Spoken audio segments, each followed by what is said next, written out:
Hello, I'm Rob Phillips, and welcome to my channel, where I teach you how to live a more balanced and present life through yoga and meditation. Really excited today because I'm about to offer something that will be new for my channel and something I'm hoping to develop and continue with over the next months and years even. So rather than being a practice video, today is going to be a bit more of a reflection where I talk about some theory behind yoga, talk a bit about my personal experiences, use this to tie things in so that we can have a more complete view of our practice. Now, a lot of the concepts that I'm going to talk about today have come from my blog and newsletter, where I'm going to be sharing these things as well on my website. So if you haven't yet, I really encourage you to follow the link down below and sign up for this newsletter, because these are going to be coming out regularly and you'll get a first glimpse at them if you do sign up for that. So if you've struggled with consistency in your practice, you are not alone. While it's relatively easy to get started at something, it's keeping up with it that makes all the difference. So let's back things up a bit, actually a lot of bit. So back in 2007, when I took my first yoga class, to be honest, I really didn't know what I was getting into.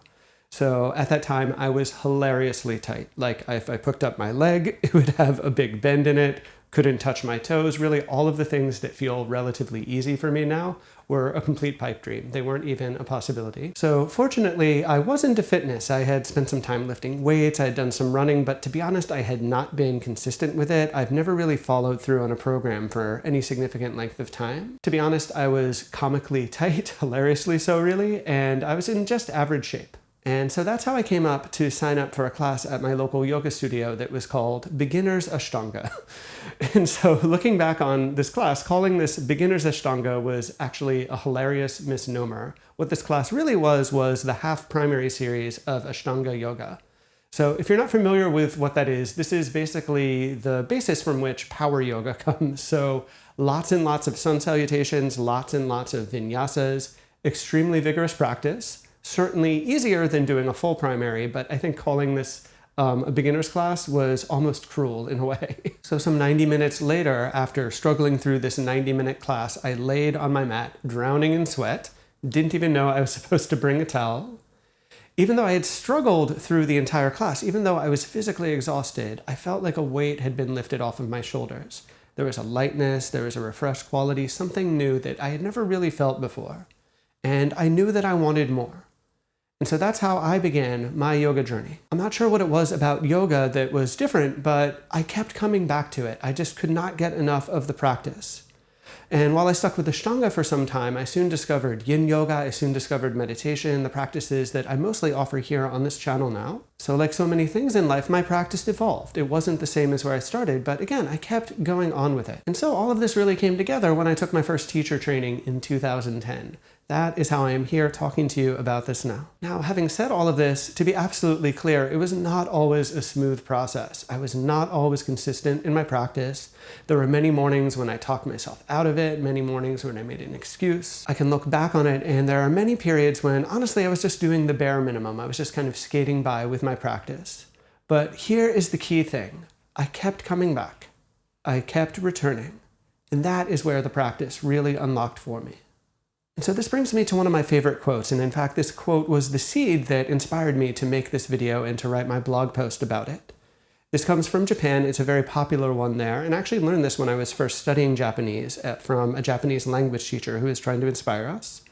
In English it goes, "Even dust when piled high can become a mountain." Or in Japanese, "Chiri mo sumoreba yamato naru."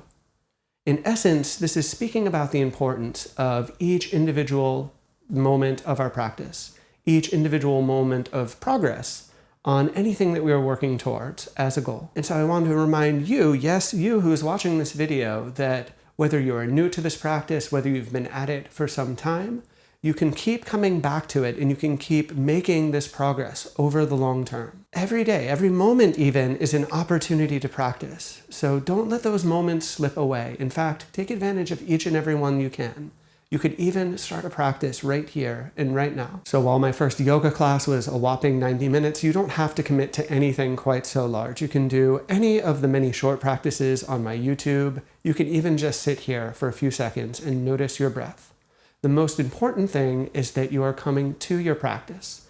The most important thing is that you keep coming back to it again and again, Each of these little practices might not seem like much, but like those specks of dust, over time they can accumulate to make a mountain of truly transformative change. I've gotten so much over the years from my yoga practice. It has truly transformed me from when I first started. While at first I was inflexible and tight, I really didn't have a sense of discipline. Sticking with yoga and coming back to it again and again have truly transformed me. I'm stronger, I'm more flexible, more confident, more relaxed. You too can have these changes as long as you keep coming back to it, as long as you stick with the practice here over the long term. So I'd like to call to you right now. Can you practice? Can you do something to move the speck of dust into that mountain? Maybe you'd like to try a practice video here on my YouTube. Maybe you'd like to sit and just be quiet for a few moments. But I urge you to do something, anything, to start building your practice, because it's with each individual moment that you can truly assemble this mountain that becomes your life's journey. And so if you would like to help me progress on my journey here on YouTube, I would ask humbly if you would please subscribe to my channel. Please consider giving this video a like. If you have any thoughts or comments, do let me know down below. And as I said in the beginning here, if you would like to get these new kind of complimentary forms of content as soon as they're available, follow the link below and subscribe to my newsletter, because I'll be coming out with these just as regularly as I come out with my practice videos.